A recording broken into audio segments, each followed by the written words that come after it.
Every Wednesday, the woman would come to the prison to help her husband with his physical needs, but just as they finished this time, the prison guard suddenly burst in.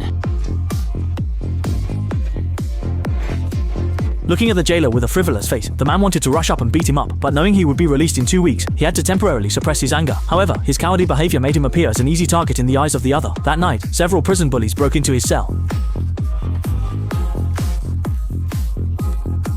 In order to make it out of prison smoothly, the man did not resist and left the cell directly, but this left the pretty boy with glasses on the lower bunk in a tough spot. Before he could figure out what was happening, he was forcibly pinned against the window by several people. It turned out the man was a rapist, which made him a target for the prison bullies. To prevent his cries from alerting the guards, the bullies stuffed toilet paper into his mouth.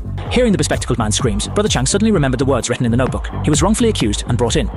Unable to bear it, Brother Chang rushed forward. Displeased with the prison bullies tormenting his cellmate, the man charged in and headbutted one of them, sending him flying. Although he preserved his cellmate's dignity, Brother Chang received an additional 3-month sentence. While he was feeling down, the glasses-wearing man suddenly told him he was leaving. It turned out the police had uncovered the truth, and he was to be released from prison today. Brother Chang didn't think much of it, and even asked the other person to pass a message to his wife, reminding her not to forget to visit his father's grave.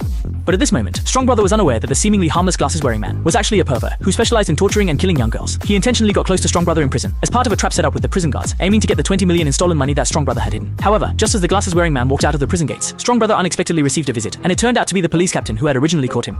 He told Chang'e that the glasses-wearing man had tortured and killed several young girls, but due to lack of evidence, they had no choice but to let him go. Upon hearing this, Chang'e broke out in a cold sweat, realizing that having such a psychopath deliver a message to his wife was like sending his wife and daughter into the lion's den. Thinking of this, Chang'e could no longer sit still, so he prepared to escape from prison to protect his wife and daughter. Fortunately, he had already figured out the structure of the prison, allowing him to escape to the outside without incident. However, when he hurriedly returned home, he found the entire house empty. Realizing something was wrong, he quickly rushed to his father's grave to check if the $20 million was still there. But when he opened the coffin, he was dumbfounded to find that not a single hair was left inside.